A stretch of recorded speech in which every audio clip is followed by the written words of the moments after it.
Showing love when you don't want to. Showing love when you don't want to. It's easy to say you love someone or love people in general. But how genuine is it really? Is it routine, or is it just part of the motions?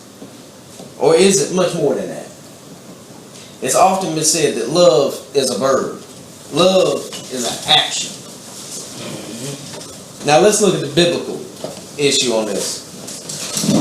But we're going to be coming from 1 Corinthians chapter 13, verses 4 through 8. I'm going to be reading from the Amplified, so it might read a little bit different. But it's 1 Corinthians chapter 13. And it reads like this. Love endures long and is patient and kind. Love never is envious, nor boils over with jealousy. It's not boastful or vainglorious. It does not display itself haughtily. It is not conceited, arrogant, and inflated with pride. It is not rude or unmannerly. It does not act unbecomingly.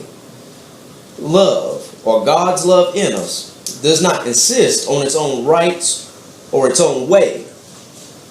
For it is not self-seeking. It is not touchy or fretful or resentful. It takes no account of the evil done to it. It pays no attention to a suffered wrong. It does not rejoice at injustice and unrighteousness, but it rejoices when right and truth prevail.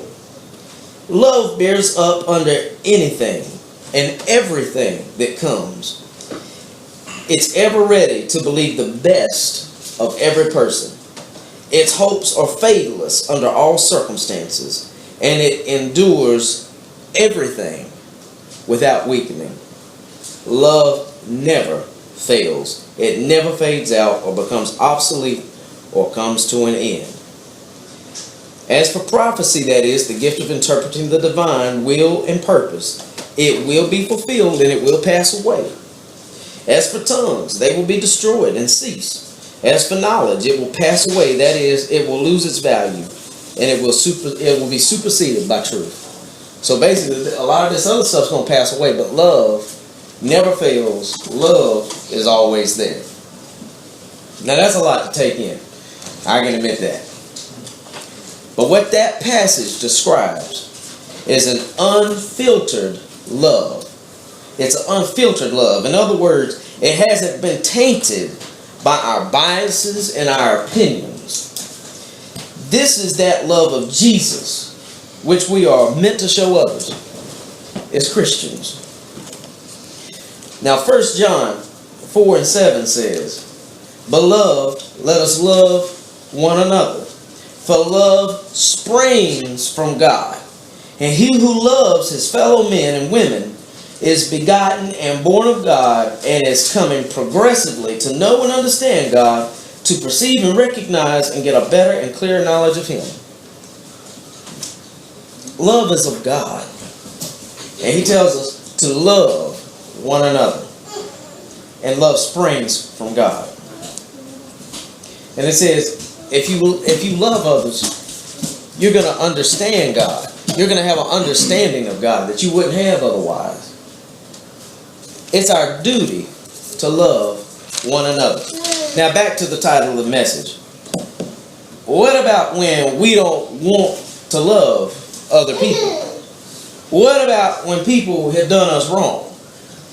Now, how do we show love to those who have wronged us or even are still constantly wronging us? How do we love those people? Now here it is. Here it is.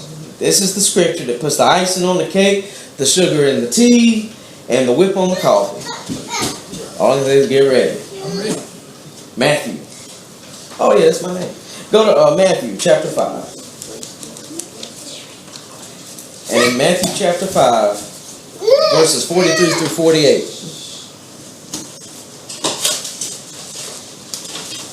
Now you thought the other was a lie. Wait till you hear this. Chapter 5, verse 43 through 48 of Matthew. And it says, You've heard that it was said, you will love your neighbor and hate your enemy. But I tell you, love your enemies and pray for those who persecute you. But I tell you, love your enemies and pray for those who persecute you. To show that you are the children of your Father who is in heaven. For he makes his sun rise on the wicked and on the good, and makes the rain fall upon the upright and the wrongdoers alike. For if you love those who love you, what reward can you have? Do not even the tax collectors do that? And if you greet only your brothers and sisters, your brethren, what more than others are you doing? Do not even the Gentiles, the heathen, do that? You therefore must be perfect as your Father in heaven is perfect. That is, to grow into complete maturity of godliness and mind and character, having reached the proper height of virtue and integrity.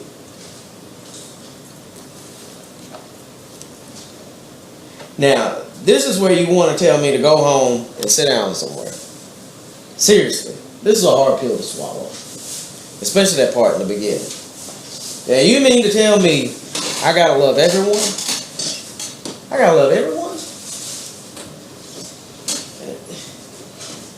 Now go back to the passage we used to define love in the beginning. 1 Corinthians chapter 13. You don't have to turn to it. But you see, basically, you mean I have to endure people. I gotta be patient.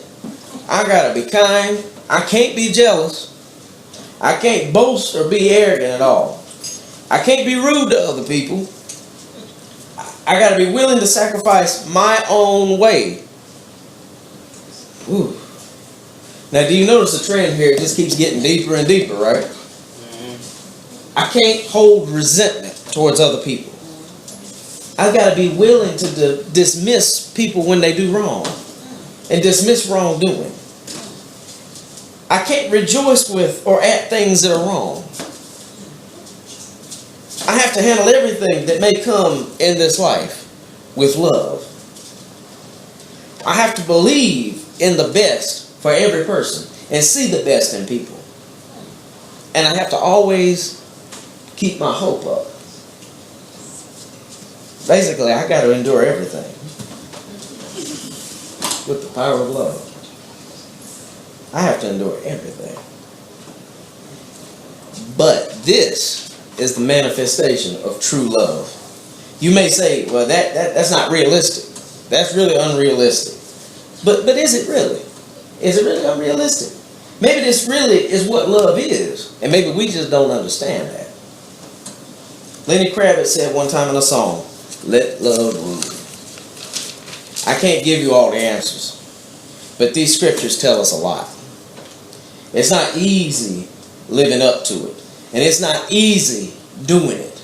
But, like the passage said, love never fails. That we know for sure. While knowing this, we should agree that love is a better way to go. I'll offer my personal suggestions real quick. It's just my personal suggestions. First thing, keep Jesus first. This helps us to love. It helps us to stay in tune with Him and what He wants us to do and how He wants us to love other people. Second thing, have a forgiving mindset. People are going to do you wrong. It's inevitable.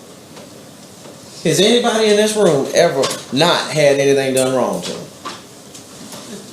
I got interjection. Yeah, go ahead. Okay.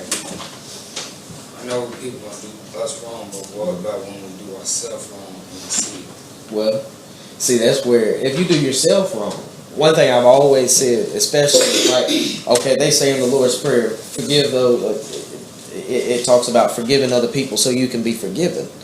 And one thing I learned a long time ago is that includes yourself. You got to also be willing to forgive yourself of things. You can forgive other people, but you also got to be willing to forgive yourself. I include myself in that. Because typically, when I'm trying to go down the list of forgiving people and different things, I try to make sure I forgive myself. Because a lot of times, and I noticed it, there were times I held resentment towards myself. I'm beating myself up over something. And God's already forgiven me for it. I've already cleared it up with Him, but I hadn't cleared it up with myself. So you also have to be willing to forgive yourself. And that goes back to staying intact with Jesus too, and really clinging to God and His Spirit. You know, basically everything we do, we've got to be willing to choose to handle it in a Christ-like way. Whether it's forgiving ourselves, forgiving others, or it's situations, whatever the case may be. And I say the third thing is use wisdom. Some people are going to try, they're going to try you, basically. And some people are going to try to take advantage of you. That's realistic. So you got to use some type of wisdom. Now, it's these people you got to use godly wisdom with. To say no does not mean you don't love them. Sometimes you have to say no, or you might be out of money, or you might not be able to pay your bills, or whatever the case may be. So it's okay to say no once in a while. It don't mean you don't love somebody. But in all things, show love. And the last thing, love whenever you can, with all people, in any shape, way, and form. Sometimes it's just it's the smallest things that bless people. I told a story. The school I go to, Laurel University, there's a teacher there, and basically his mother passed away probably 30 years ago. And there was this other teacher there. And they had the funeral and all that, the visitation, wake, you know, whatever you want to call it. And so he had never talked to this other teacher. But this other teacher was the only one that came to his mama's funeral. And believe it or not, they had never talked. And all of a sudden, they started talking that night. They've been friends for the last 30 years. All because he came to his mama's funeral. So sometimes it's these little simple gestures that really have an impact on people. It could be something as simple as baking someone a cake, or taking someone some food, or just saying a kind word. It gets remembered, and people do receive it with love a lot of times. And I say lastly, we can't forget this. Love never fails. It never fails. And knowing that, we know we should show love in everything we do. Love never fails. That's my message.